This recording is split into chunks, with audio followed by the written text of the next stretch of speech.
Mana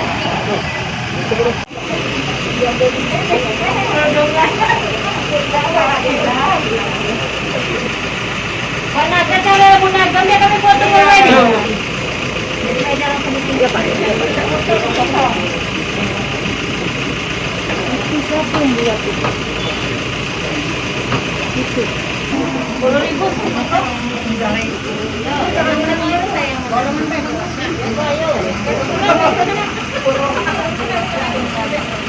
Kantong kresek ini juga dari kantong kresek semua. Yang bikin ini ya, Bu? Persit semua. Anggota. Oh. Boleh.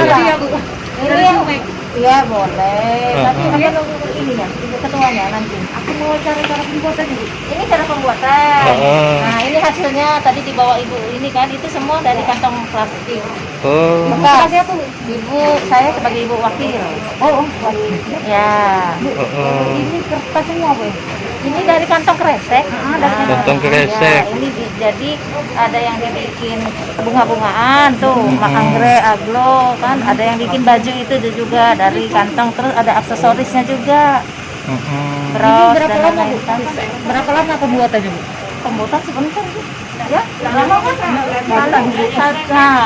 Baru tadi. Sejam 2 jam udah dapat satu rangkaian bunga. Bu, ini emang kegiatan rutin atau gimana, Bu? Enggak, kita setiap itu kan berkala. Ini dari bahan kantong kresek, nanti berikutnya dari bahan apa. Jadi kita dari persit kan ini apa?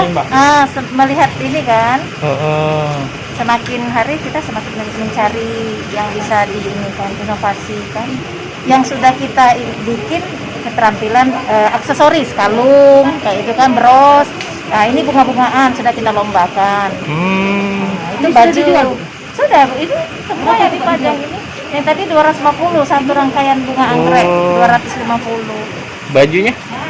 Kalau baju kita baru ide peragaan belum ini ya. Oh. Soalnya ada yang mau pakai ya. Baju itu kita sama dari kantong kresek juga. Semua dari kantong kresek. Ini berapa tahun berapa lama? Tahun berapa? Awet dia, apalagi kalau dia berlapis, dia kan jadi tebal. Dilapisnya apa itu Bu? Ini misalnya kantong kresek warna putih, kemudian warna merah. Jadi kan dia berlapis-lapis. Ini kan 2 warna nih, hijau dan hitam. Jadi dia keluar. Ya, hijau dan hitam jadi ini. Jadi ini hasilnya. Nah, disetrika, dialasin pakai kertas. Nah, nanti kalau bunga kan kita mencari motif apa, warna apa kan sesuai kita selera. Untuk bunganya. Melaksanakan kunjungan kerja ke wilayah jajaran di bawah Kodam Jaya. Agar saya mengetahui secara nyata di lapangan kegiatan yang dilakukan dan hambatan yang dijalani oleh seluruh satuan yang jajaran saya.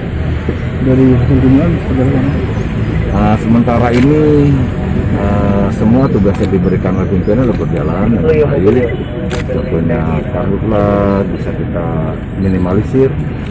Kemudian keamanan dan ketertiban bekerjasama dengan Polri kita dapat wujudkan.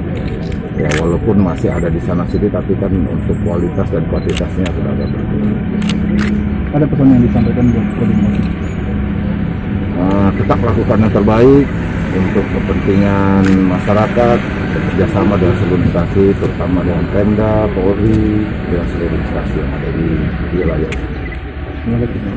Itu ya, makasih ya. Adanya kunjungan dari Pemdam, apa yang menjadi perhatian? Nah, yang pertama kita melihatnya bahwa kita sangat bangga dikunjungi oleh orang tua kami, ya, oleh orang tua kita juga.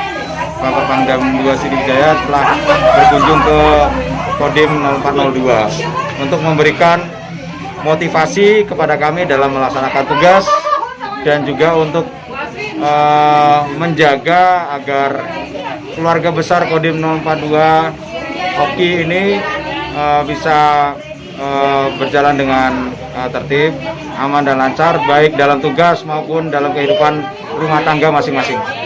Terkait karhutla sendiri, terkait karhutla tadi sekilas kami sudah melaporkan bahwa pesawat ini memang belum signifikan, tapi sudah terjadi.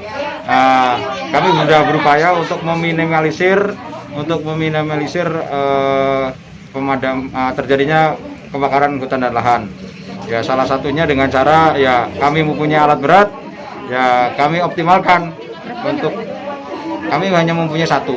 mempunyai satu alat unit untuk dipakai kalau sewaktu-waktu memang dibutuhkan untuk membuat sekat. Tapi ya tidak yang terlalu sulit karena alatnya kecil. Standby Pak Ya. sekarang standby. Ya kita standby sekarang ada di Makodim. Kemarin sudah selesai di pemulutan, sudah kembali ini. Untuk dioki sendiri, Bang? Untuk dioki ini belum ini ya, belum signifikan. Tetap kita melaksanakan langkah-langkah preventif, yaitu patroli bersama dengan Polri, dengan BPBD, dengan Menggalakni yang berlangsung di desa-desa. Itu tetap kita laksanakan. Ada Pak penambahan alat berat Pak untuk antisipasi? Itu kalau dari TNI tidak ada ya. Saya menghimbau kepada ini juga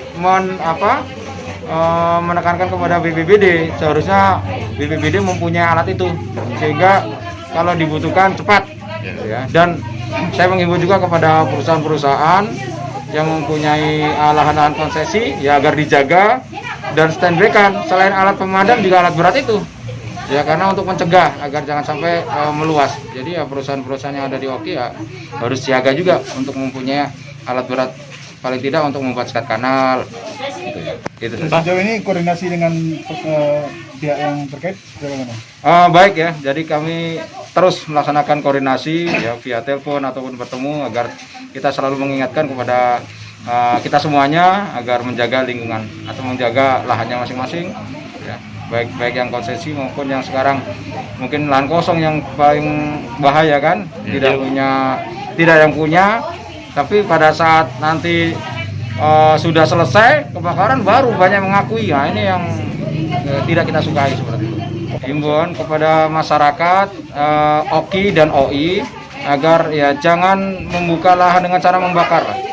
Kemarin Pak Gubernur sudah menjanjikan kalau semuanya ada kelompok tani membutuhkan alat berat, ya ajukan permohonan bantuan. Demikian juga mungkin kepada Pak Bupati, ya, ajukan kalau memang ada kelompok tani yang ingin membuka lahan dengan cara seperti itu. Kita hindarilah jangan sampai terjadi kebakaran. Tapi ya itu harus efektif, terutama kelompok tani yang ada di wilayah. Jangan lupa subscribe, share, komen, dan like ya.